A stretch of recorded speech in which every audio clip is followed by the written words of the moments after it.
Bora, galera, dica de milhão aí, viu? Ó, esse é um Honda Civic. Ele é 2008 até o 2011, né?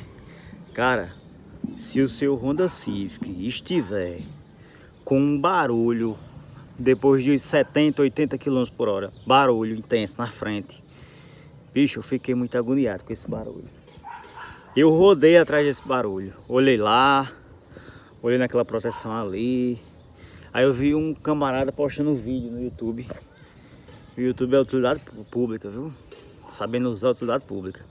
Cara, o defeito do carro, o motivo do barulho é isso aqui, cara. Olha, não tem essa proteção aqui, essa proteção.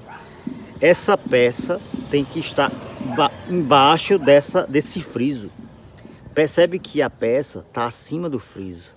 Quando o vento bate, essa peça faz um barulho ensurdecedor. E esse barulho, ele pega em toda a carroceria. Você fica sem saber de onde vem o barulho, viu? Então aí eu tô só repostando assim uma dica que o cara me passou, velho.